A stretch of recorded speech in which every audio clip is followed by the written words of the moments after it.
Welcome back to The Explainer. Today, we're going to do something really fun. We're building some of the world's absolute most legendary rice dishes, quite literally from the bottom up. We'll start with just the raw grain, dig into the actual culinary science that transforms it, and end up sitting at the tables of royal feasts. So what connects a 16th century Mughal emperor to your favorite Friday night takeout order? Well, it's easy to look at a steaming bowl of spiced rice and just, see dinner. But what you're actually looking at is a living culinary manuscript. We're going to see exactly how centuries of history, cross-continental trade, and meticulous kitchen science all perfectly line up to land right on your dinner plate today. Let's get into it. Section 1. The Foundation. Basmati rice. Now, to really grasp legendary dishes like biryani and pulao, we got to start at the micro level. Look at the vastly different textures between Sella and standard basmati. With your standard basmati, you've got a rice that's milled traditionally, meaning its husk is removed and it's polished bright white. It's super aromatic, soft, and fluffy. But it's also incredibly delicate. It can break super easily. Sella Basmati, though, totally different story. It goes through a parboiling process. It's soaked and steamed under pressure while it's actually still inside its husk. And what that does is push the nutrients right into the grain itself, changing the color to this beautiful light golden hue. But more importantly, it hardens the grain. Actually, scratch that, it makes it incredibly resilient. It's a real game changer. This exact process is why Sella Basmati is the absolute chef's choice for massive, heavily layered biryani feasts that have to simmer for hours without just turning into complete mush. All right, part 2, biryani, a royal history. So let's zoom out to the macro level and see how this super resilient grain evolved inside the royal kitchens of massive empires. Now, historians will fiercely debate whether biryani has strictly Persian or native Indian roots, but if we track its evolution, the journey really comes into focus. Back in the 10th century, the polymath Avicenna is already writing about Persian Palau.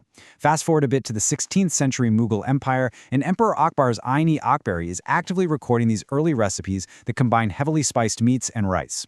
From there, the dish just continued to evolve in the royal courts, basically mashing up those delicately flavored Persian Palau techniques with the much more pungent, spicy rice dishes of Hindustan. And to give you an idea of just how prized a skilled biryani chef was back then, check out this direct quote from the 17th century Mughal Emperor Aurangzeb. He was literally writing a letter begging his own son to send him a cook who knew the craft of biryani. Like, if you happen to find a pupil, you will send him to me. I mean, wow, this wasn't just dinner, it was a highly valued exclusive art form. Moving on to Section 3, crafting the perfect biryani. So the real secret here is the very specific culinary techniques that take this from a simple bowl of rice and meat into a literal masterpiece. And it really all comes down to two highly debated methods, pakini and kachi. In a paki biryani, which literally translates to cooked, the meat and the rice are cooked separately, at least partially, and then they're arranged in these beautiful alternating layers. This lets the cook color and flavor specific layers with turmeric or saffron. But then you have kachi biryani, meaning raw. Here, raw meat and rice go straight into a pot together in layers. The whole thing is completely sealed up with dough and slow cooked using its own trapped steam. It's a technique known as dumb cooking. These two methods totally dictate the entire texture and flavor infusion of the final dish. And let me tell you, it takes immense skill to ensure nothing undercooks and that exactly 0 grains of that precious basmati get ruined. Now, if you've ever found yourself confused about the difference between biryani and pulao or pulao, don't worry, you are definitely not alone. Even culinary historians argue about this. But as a general rule of thumb, remember this: biryani is all about complex layering, incredibly bold curried spices, and it's the proud centerpiece, the absolute main event of any feast. Pulao, on the other hand, is usually a subtler, unified, one-pot wonder, where everything just cooks together. It usually serves as a secondary side dish to a larger meal. Let's head over to part 4, spicing the pulao. So let's shift our journey over to the Afghan borderlands and check out their ultimate celebration dish, a variation of pulao known as Qabili Palau. What's absolutely fascinating here is the stark contrast in spicing. Unlike the heavily curried, super complex layers of an Indian biryani, traditional Afghan pulao relies on this beautifully simple core spice blend. We're talking just ground cumin, ground cardamom, green or black, and ground black pepper. That's literally it. It's all about balance rather than heat. Though, every home cook definitely tweaks their own ratios to create a signature version. And to handle this dish properly, you absolutely need the right tool for the job. Enter the kafjir. This is a traditional, large, shallow spoon used in Afghan households. The kafjir is crucial because it lets the cook handle the rice super gently. You remember those beautiful long grains of basmati we talked about earlier?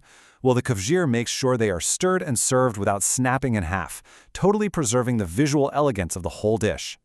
Which brings us to Section 5, Kabuli Pulao and its cousins. Okay, so now we combine that incredibly resilient rice and those aromatic spices to construct Afghanistan's national dish, which was originally named for the capital city of Kabul.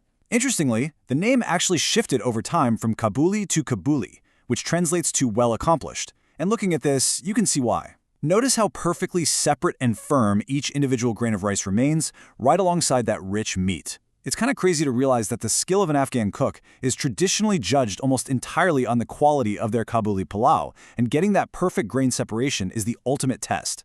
But hey, the rice and meat? That's really only part of the story. It is the luxurious toppings that truly define this dish. Check out these extravagant toppings: sweet caramelized carrots, tart raisins or sultanas, and slivered almonds and pistachios. Historically, because these ingredients were so expensive, and because it took a massive amount of incredibly tedious labor to julienne carrots and sliver nuts entirely by hand, this was a wildly expensive dish. It was basically reserved strictly for wealthy families and huge celebrations. And as the concept of this dish traveled across Central Asia, it naturally morphed to fit local cultures and whatever ingredients were available. But that shared DNA of meat, rice, and carrots, completely unmistakable. For example, you have Uzbek plav, which builds upon a rich, garlicky vegetable and meat stew called a zirvak. Then there's Turkmen palo, which is a simpler one-pot version where the carrots cook right in with the rice. Tajik oshi palev uniquely throws chickpeas into the mix, and Uyghur polo from Xinjiang, which was historically known as hand-grab rice, actually swaps out the long-grain basmati for a shorter or medium-grain rice. Finally, Part 6, the Global Rice Feast. Today, these royal, heavily guarded regional recipes have totally broken out of their historical borders and basically conquered the modern culinary world. Just think about this metric for a second. What started as a highly prized, super labor-intensive luxury for 16th century Mughal emperors, a dish that literally required chefs to be traded around like royal commodities, is now the single most popular, in-demand food in modern India. It holds the undeniable #1 spot as the most ordered dish on Indian online food delivery services. #1. How wild is that? From ancient Persian texts all the way to a modern global obsession, what forgotten history is hiding in your next bowl of rice? So the next time you open up your favorite takeout app to order some biryani, or you sit down with your family to a massive feast of Kabuli Palau, just take a moment. Consider the centuries of cross-cultural culinary science, the intense debates over cooking methods, and the deep, deep royal heritage layered into every single bite. It really makes you wonder, what other everyday foods are hiding entire empires inside of them? Keep learning, and I'll catch you in the next Explainer.